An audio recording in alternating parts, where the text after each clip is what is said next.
Assalamualaikum warahmatullahi wabarakatuh. Hamdan wa syurkan lillah, amma ba'du. Wargi assalam yang sama-sama mengharapkan ridho Allah subhanahu wa ta'ala. Alhamdulillah, kita panjatkan puji serta syukur kehadirat Allah subhanahu wa ta'ala yang sampai saat ini Allah masih berkenan memberikan nikmat kepada kita sehingga kita dapat melaksanakan ibadah bulan suci Ramadan. Mudah-mudahan bulan suci Ramadan tahun ini bermakna dan berkualitas, terutama ibadah-ibadah yang lainnya, baca Quran kita, sedekah kita, kebaikan kita dijadikan nilai ibadah oleh Allah subhanahu wa ta'ala dan diterima oleh Allah subhanahu wa ta'ala. Salawat serta salam Allah semoga tetap tercurah limpahkan kepada baginda Rasulullah Muhammad sallallahu alaihi wasallam, pada keluarga, sahabat, tabi'in, serta sampailah kepada kita selaku umat akhir zaman. Hadirin jamaah rahimakumullah, terkhusus warga assalam yang dimuliakan Allah subhanahu wa ta'ala. Alhamdulillah, pada hari ini kita dapat berjumpa kembali, masih tetap di bulan suci Ramadan. Mudah-mudahan bulan suci Ramadan yang telah kita lewati dan sekarang yang kita akan jalani dan sebentar lagi kita akan berbuka puasa menjadi bulan suci Ramadan. Puasa kali ini berkualitas, tidak termasuk puasa awam saja tetapi khawas. Mudah-mudahan amin ya rabbal alamin. Hadirin jamaah rahimakumullah, warga assalam yang sama-sama mengharapkan ridho Allah subhanahu wa ta'ala. Dalam kehidupan ini ada hal-hal yang nampak jelas sehingga manusia bisa menyikapinya dengan jelas, dan ada juga hal-hal yang tidak nampak jelas sehingga setiap orang tidak bisa menyikapinya dengan jelas. Begitu juga Allah subhanahu wa ta'ala, jika Allah merahasiakan sesuatu, pastilah Allah mempunyai maksud dan tujuan tertentu agar hamba-hambanya menggunakan akal pikirannya. Untuk apa? Mencari rahasia tersebut. Ada apa di dalam rahasia tersebut? Ada apa misalkan dalam kejadian atau apapun, pasti semuanya ada hikmahnya. Nah, menurut Imam Ali radhiyallahu an, Imam Ali bil Husain radhiyallahu an mengatakan bahwa Allah itu menyembunyikan 3 perkara dalam perkara yang lainnya. Yang pertama, Allah menyembunyikan ridhonya dalam ketaatannya.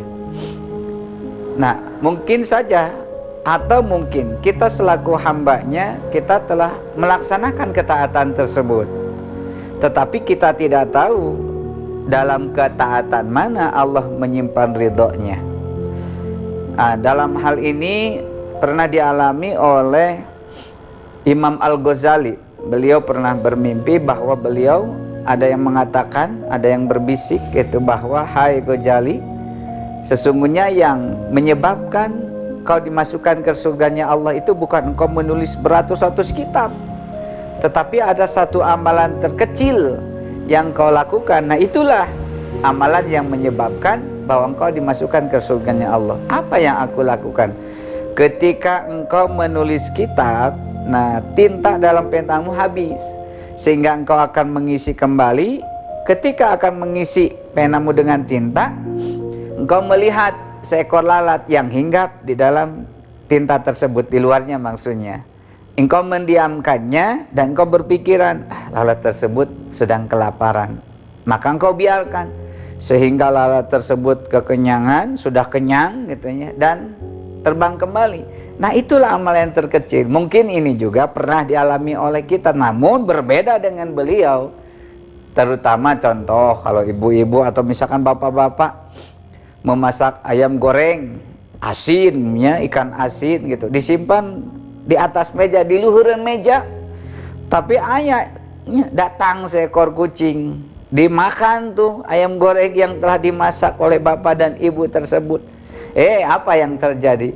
Mungkin kita menyiksa kucing tersebut ya, membuangnya, menyiramnya, padahal tidak tahu bahwa amalan terkecil kita membiarkan, misalkan memberikan ya, ayam goreng tersebut kepada kucing. Nah itu mungkin saja amal terkecil itu terdapat ridha Allah Subhanahu wa ta'ala. Yang kedua kata beliau, Allah menyembunyikan murkanya dalam kemaksiatannya. Nah selama ini kan kita sering berbuat dosa, mungkin setiap hari maksiat juga tak tahu apakah kita pernah melakukan atau tidak gitu ya. Baik itu maksiat kedua mata, kedua tangan, telinga, kaki, perut kita. Wah mungkin saja terjadi seperti itu, dan kita tidak tahu maksiat mana yang terdapat murkanya Allah Subhanahu wa ta'ala. Nah maka yang tadi, yang pertama, jadi satu, kita tidak boleh menyepelekan amalan-amalan yang terkecil yang mungkin saja amalan tersebut terdapat ridha Allah Subhanahu wa ta'ala. Yang kedua, kita tidak boleh menyepelekan maksiat-maksiat terkecil. Tinggalkan saja karena itu dilarang oleh Allah. Maka kalau kita melaksanakan maksiat tersebut, ya mungkin saja dalam maksiat terkecil tersebut Allah menyimpan murkanya.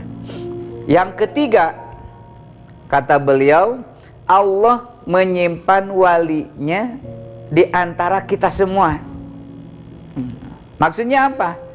Nah contohnya ketika kita melakukan kesalahan, berbuat kesalahan, berbuat dosa. Contoh, ada anak kecil yang menghampiri kita dan mengatakan kepada kita, "Aa, teteh, bapak, ibu, jangan seperti itu, jangan melakukan seperti itu," karena itu dilarang oleh agama Islam, tidak boleh oleh Allah Subhanahu wa ta'ala. Tapi kita tidak gitu. Kita tidak menerima, bahkan kita mengatakan sesuatu, naon sih anak kecil. Nah gitu. Mungkin saja itu adalah wali Allah yang diutus oleh Allah untuk selalu mengingatkan kita gitu.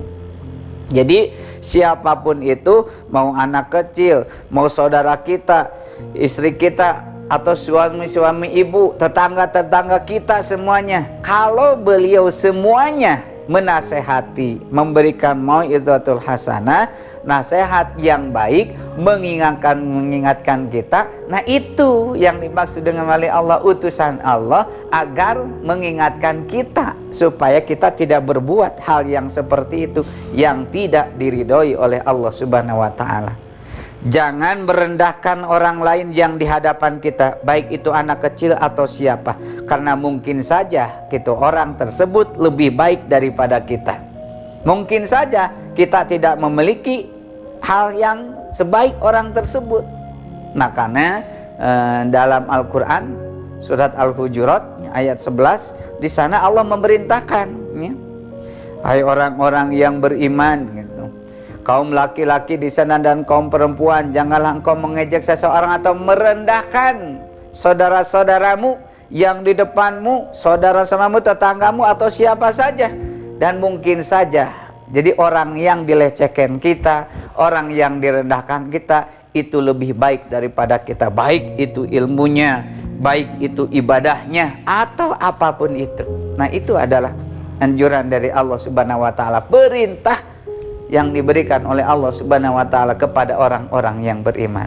Jadi 3 tuh ya yang harus kita laksanakan dan kita tinggalkan. Yang pertama tadi, bahwasanya beliau Imam Ali mengatakan, jadi jangan menyepelekan amalan yang terkecil, karena mungkin saja amal terkecil tersebut terdapat ridha Allah Subhanahu wa ta'ala. Yuk kita fastabiqul khairat, berlomba-lomba dalam kebaikan.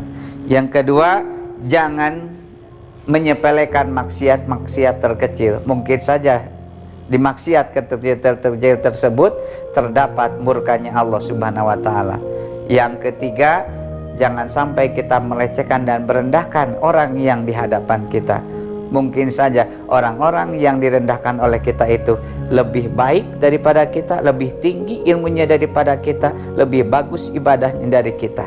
Semoga kultum kali ini bermanfaat bagi kita semuanya. Wabil khusus saya pribadi, saya Gun-Gun Supriyatna sebagai staf pengajar dari SMA Plus As-Salam.